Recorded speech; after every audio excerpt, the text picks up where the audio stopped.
This movie has nothing whatsoever to do with filtering, but I do want to finish off this effect by brightening up the eyes and the teeth in order to achieve this effect here. And this is largely a function of selecting these elements using the color range command. So I'll go ahead and switch over to my image in progress. And if you're working along with me, scroll down the list so you can see the bottom portrait layer. Go ahead and click on it to make it active. And we want to make a copy of it by pressing Control-J or Command-J on the Mac. Then go ahead and click on the bottom of the two portrait layers. And Alt-Option click on its eyeball so that we're viewing this layer independently of the others. Next, go ahead and right-click on this double box icon or on the FX icon, either will do, and choose this command here, Clear Layer Style. For what it's worth, my menu is appearing in two columns because I have such a short screen.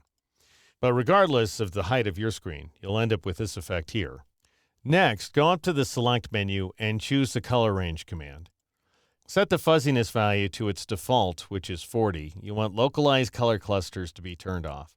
And then go ahead and click someplace inside the white of the eye and press the Shift key and drag around inside some other portions of the eye as well. You may want to take care not to get any of the red, that is, the red veins in the eye, because that may open up the selection too far. Then shift drag across the teeth like so, taking care not to drift into the gums or the tongue or anything like that. And you should end up with an effect that looks something like this here inside the preview. Make sure the invert checkbox is turned off and then click OK to generate that initial selection. Now switch over to the Channels panel and go ahead and drop down to the Save Selection as Channel icon and press the Alt key or the Option key on the Mac and click on it, so that we can name the channel as we create it. And I'm going to go ahead and call this one Eyes and Teeth, and then click OK. Now press Control-D or Command-D on the Mac in order to deselect the image and switch to the Eyes and Teeth channel so that we can take a crack at modifying it. And the easiest way to work where this particular image is concerned is to grab your rectangular marquee tool and then generally select the regions that you want to keep, such as this eye, and then shift drag around this eye, taking care, of course, to give yourself some margin, and then shift drag around the mouth, like so. And now go up to the Select menu and choose the Inverse command, or press Control-Shift-I or Command-Shift-I in a Mac. Press the D key in order to establish the default colors, which, when working with masks, are white for the foreground and black for the background, and then press Control-Backspace or Command-Delete on the Mac in order to produce this hilarious effect here. Now I'll press Control-D or Command-D on the Mac in order to deselect the image, and I'll zoom in on the teeth. Now what I want to do is switch to the Lasso tool, which you can get either by clicking on it or pressing the L key, of course. I'll go ahead and drag around these top teeth like so in order to select them, and then shift drag around these bottom teeth. You don't have to get it exactly right, by the way, for this specific effect. Now let's go ahead and zoom out a little bit. And I'm going to inverse the selection again, this time from the keyboard, by pressing Control-Shift-I or Command-Shift-I in a Mac. And now I'll press the M key to switch to the rectangular marquee tool, as you can see here in the toolbox. And then press the Shift and Alt keys, that's Shift and Option on the Mac, and drag around this region like so, in order to make sure that you're not messing up the eyes, which we can't see but are currently selected up above. And that will select just this region around the teeth. And now press Control-Backspace or Command-Delete on the Mac in order to fill that area with black. And then you can click in the image to deselect it. All right, now let's scroll up to the eyes and zoom on in to this extremely scary at this point left eye. And I'll press the L key in order to grab my Lasso tool.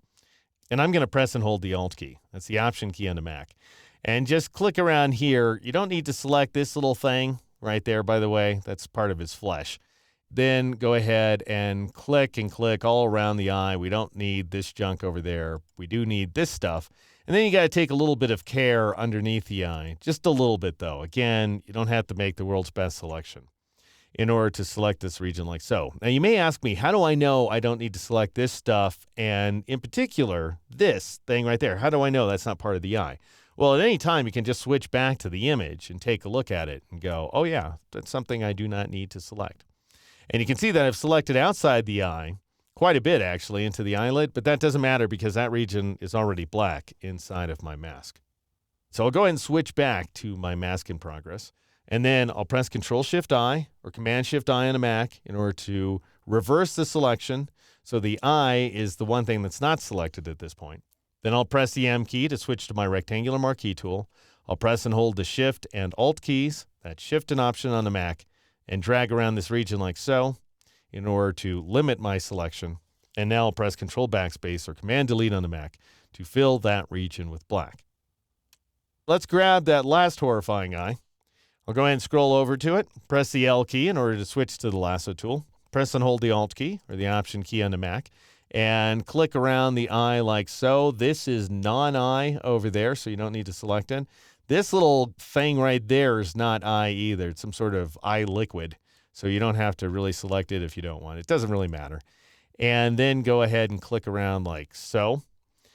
Go through the same ritual, Control-Shift-I, Command-Shift-I on the Mac, press the M key to switch to the rectangular marquee tool, press the Shift and Alt keys or the Shift and Option keys on the Mac, drag around this region like so. That will limit your selection to just what you see here on screen. Then press Control-Backspace or Command-Delete on the Mac in order to fill that region with black. And now if you zoom out a little bit, you should be able to see that you have just the eyes and teeth selected. And if you end up with this thing on one of the eyes where you didn't quite get all of the white of the eye, then you can take advantage of this trick. You can select the brush tool, which you can get by pressing the B key, right-click inside the image window, and reduce the hardness value to 0%. And then go ahead and press the Enter key or the Return key on a Mac to hide that panel and change the blend mode up here in the options bar from normal to overlay. Your foreground color should be white, and then you can go ahead and paint that region away like so. Once you're done, you may want to go ahead and reset your blend mode to normal because generally speaking, you don't want to paint with overlay. So I'll switch back to the rectangular marquee, and I'll go ahead and load up this guy as a selection by pressing the Control key or the Command key on a Mac and clicking on this eyes and teeth channel right here. Then I'll switch back to the RGB image, switch back to the layers panel as well. Let's go ahead and zoom out a little bit so we can see what we're doing. And with that bottommost portrait layer selected, go ahead and drop down to the Add Layer Mask icon and click on it. And that will mask away everything except the eyes and the teeth. Now that looks pretty weird at this point, which is why we need to bring back the other layers by pressing the Alt key or the Option key on a Mac and clicking on that eyeball in front of that bottommost portrait layer. And you'll end up with this effect here. Two changes I want to make. One is I want to get rid of the color, and you can do that by pressing the Alt key or the Option key on the Mac for about the 15th time and dragging color overlay here onto this bottommost portrait layer. And that'll go ahead and leach away the color, as you can see. And then I'm going to change the blend mode from this layer from normal to screen in order to brighten things up dramatically. And that's a little bit too much brightness in my opinion. So I'll press the Escape key so that my blend mode pop-up menu is no longer selected here on the PC.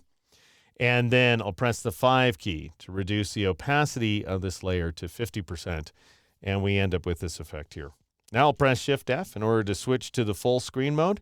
And I'll zoom in and you can see that is the final version of the pencil sketch effect, created in part by texturizing the foreground image using its own paper texture background.